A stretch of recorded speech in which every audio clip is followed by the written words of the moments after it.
matchup-wise, this is a very tough matchup for Game & Watch here. Deemed to be his worst, right? Or I one believe of, so. at It's least. like, yeah, it's probably like this, or I don't know. I'd have to refer to my boy Rister Mice with his little short videos. But yeah, the short videos. But, I mean, still, okay, Ploopy ending up on top here right now. And let's see what he can do with this lead. And, uh-oh. all right. Yeah, got Yeah. that one. And here's the thing, even though this is a tough matchup for Game & Watch is in that elite cast of characters, like the top 5, maybe even top 10, where tough matchups are not typical Unwinnable. tough match. Yeah. It's relative, you know, like it's Game & Watch does so good against most of the cast that when they slightly struggle with one, it feels like it's losing, right? But, oh, there's that reversal off ledge.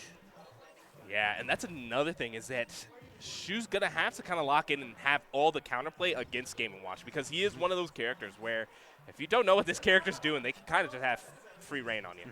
And Game & Watch being one of those characters where they have such good tools and different ways to approach any situation that it's almost always hard, even if you do have good Game & Watch experience, to know what to expect. Yeah, and it's funny because they're kind of what we call a square hole character, where you kind of just can use one option to answer a lot of things. And if Shu is, aware of that, they can really start punishing Ploopy for those types of habits. And, I mean, Game & Watch, Nair, and Fair being some of those square hold options, right? exactly. Shu, I mean, she's changing the size of that square hole, but Ploopy managing to close out that stuff there. Yeah, that was an excellently placed Fair, and it's going to put Ploopy in a really good lead. And what here. a combo starter. Yep, just 50 just from that one Fair, right? Yeah, and that's the thing about Game & Watch combos. The back throw back air. What the heck? Bro. Those Metroid back airs be hitting so hard. Like, it's not just ZSS. It's not just Ridley. Freaking Armored Samus has an insane back air, too. Yeah. It's lethal. Yeah. Oh, dude, that Nair is such a great move, especially to use off of ledge there. If you are not holding shield, you're probably going to lose out to it. And okay. Yeah. Yeah, Shu's really trying to slow down the pace here, really avoiding all of these hitboxes from Ploopy. Which is that's the way you got to play against Game & Watch. You got to siphon them out. It's funny. Us Kansas players and characters that can't really kill. Game & Watch is honestly a character that has very few and limited options that actually take your stock. And they're very committal, just like that deep edge guard. Yeah, an excellent back air from Ploopy there. But, no, yeah, if you don't know or if you can't avoid the down smash and the typical smash attacks of the Game & Watch, I mean, yeah, he becomes a character where you do have to eventually work for that stock. You do eventually have to work for that kill because as easy it is to hit fair and nair in certain or up air and nair in certain situations, those kill moves become a lot harder to hit. Yeah. I mean, but that's the saving grace, though, is that nair, fair, bear, all those moves are still very easy to hit. So you kind of just keep doing that until you find the stock or, until you get your opponent razzled enough that you can hit one of the bigger money options. Get them so concerned that all of a sudden there's a new concern that they didn't know about waiting in the back pocket. Exactly. All right. That whiffed up smash and Shu falling out of the nair? Yeah, I mean, that's one of the reasons why ZSS is good into this character because of the evasiveness. Not a lot of characters can get away from Game & Watch advantage state, but ZSS has the tools. Yeah, and Game & Watch also in neutral being one of those characters kind of becomes a wall with that up B and that up air and with tools like flip kick and just the immense Super speed high of ZSS. jump. Yeah, just being able to just get around those options real easy. Oh. And so, yeah. I mean, honestly, good awareness from Ploopy there to down air.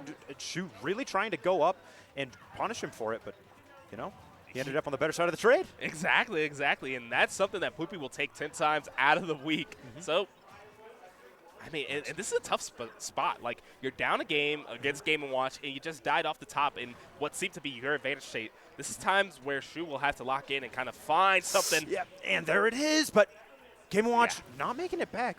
Could he have not air dodged up? Or? Yeah, he could have, but it seemed like it probably wasn't going to make it because that's fair. Immediately after that up B, I don't know what the properties are, but sometimes you can't act immediately. You have to let Game & Watch kind of drag down a little bit. Kind of wander a little bit in that parachute. That's fair. But, I mean, scary. Wow. Close. Luckily, Dude. there was an inch of stage for Ploopy to land on there, or Yeah. that would have been a second stock in such rapid succession. Yes, sir. And, an unfortunate down Oh. air from Shu. And Yep, just recomposing here. I can't blame her. I mean, this is a very tough situation, you know? yes. And, I mean, Ploopy, now being able to play with the lead, not having to force an approach, this becomes a lot harder for Shu here. Yeah, this feels like kind of a solid win condition for Ploopy to just kind of be in the lead and continue to spam out your super giant moves. And, yep, going for that ledge trump, but managing to get up in time in order to avoid it. I don't know. Shu's kind of beating the brakes off of Ploopy right now. He hasn't landed a hit in a long time here.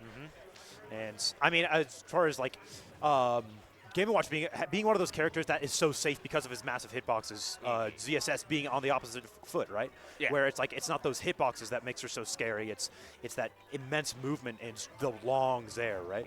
Being massive for so many of her matchups that she does so well in. And, Oof, yeah, gonna get the spike instead of the ground there. This is kind of bad for Shu. I like the idea there from Ploopy. Was he trying to start up uppy? I think so. I think so. I like the idea there to try to stuff out the flip kick with uppy. That was very intelligent. Yeah. Yeah, but The ZSS up tilt, very, very underrated move. Very underrated, very rare move, but I mean, you never see it coming, right? Exactly. And I believe it has like some type of intangibility or invincibility on the startup of the leg, so very useful in that scenario. Interesting. Good to know. Good to know indeed. And yep, that was a frame trap essentially with the bomb into the jab, right? I've seen it many times before. You either got to roll to get out of dodge, or you're just kind of eating the jab. And sometimes Ploopy even mixes up grab there to kind of just checkmate you even further. Yeah. And that slow grab on ZSS, really betraying Shu there. Yeah, I mean, it's so tough. It's so tough. But, I mean, Ploopy in the corner here, and just throw it out again. Why not, right? Exactly. If you could be invincible, be invincible. Yeah. Ooh. Hey, the more frames I have, the happier. Whoa, Shu, going way out there trying to get the kill early. And that's, I'm not going to lie, that's a Shu classic. She loves that. She loves that mix-up, especially in desperate scenarios. I mean, she won, winners finals of doubles. Yeah, losers finals of doubles with that dare, right? Yeah, it was insane. It was insane. But those are dares that she loves to go for, and honestly, I can't blame her for doing it. She hits them more often than not. So yeah. But you know what they say: you miss 100% of the shots you don't take. So. But all right, Shu in the corner now, back to the wall. Yeah. And this matchup that honestly, considering the history of Shu and other Game & Watches being Meister, our very own Sky in Colorado, another very good Game & Watch, having winning records over this, Ploopy doing what I would say most of Colorado would have deemed very unlikely. But honestly, Ploopy's making it look really good. Yeah, it's crazy. I mean, these two juggernauts of their scene, either one coming out on top would be like a shock to the other scene. Like, obviously from Kansas, is Shu beat Ploopy, I would be like, wow, that's crazy. But Ploopy beating Shu here has to be, like you said, Colorado is looking on in awe. And I mean, we got our point for Colorado with that smirk over Deathbait, right? Yeah, now let's see if Kansas answers back. And I mean, answering back strong clearly is Ploopy, but Exactly. Shu really locking in for the stage. What attack! And Ploopy's following it. Yo! Whoa! The turtle is in the house here. Bro. Gonna catch that flip kick with that back air, and literally just like the last hit. Bro, right on the chomp of that turtle, taking that stock. And, yep, that one opening from Ploopy. We're getting 34, and... Yeah, sometimes the Ploopy advantage state, it's just too much to too much to handle. Yeah. And, man, that, whoa, what a mash! We're out of there. Yeah. Bro, get me out! We are not getting robbed tonight. And, but honestly, it still feels like it's all for naught because, Ploopy's hanging on to the stock. I'm going to say, for as light as Game & Watch is, he's one of those characters, he's got such high survivability because of his sheer presence on stage, right? His way to be able to just, off the top there, unfortunately dying. But, I mean, he is one of those characters, he's very rarely going to die early just because from his strong tools of disadvantage, right? Yeah, those strong disadvantage tools really make it seem like he's a lot heavier than he is. Oh, my goodness. Scary situation, and, okay, we're out. We're just a bunch of mashing fiends out here. Getting out of berries super quickly. Bro, these guys are fiends on the controller. Yeah. Their sticks are baking them. And ooh, yeah, that's solid. It was a good back air, well placed. Wow. Ooh, wow, almost comboing into that bomb with the bacon, if you will. And honestly, the fact that it didn't still worked out super well. It forced Shu into a really awkward recovery scenario. And speaking of awkward, what a crazy get back to stage, and now Shu's back in the game. And let's see. Yeah, Shu really heavily relying on that Zair. I wonder how Ploopy's going to start answering this, because she can just play so safe in this situation. That being said, Ploopy is up right now, and he's not the one who has to force the approach, but managed to just run under that Zair and find the F-tilt, right? Yeah, that's a good one from Ploopy. That F-tilt honestly hits like a smash attack sometimes. Oh, whoa! Yeah, what you doing up there, young fella? Bro, he was getting a little creative. I liked it, but not working out there. Let's see. Yeah. This is kind of a nail-biter, and like you said, Shu's back is against the wall, and this is where they put up some of their best games.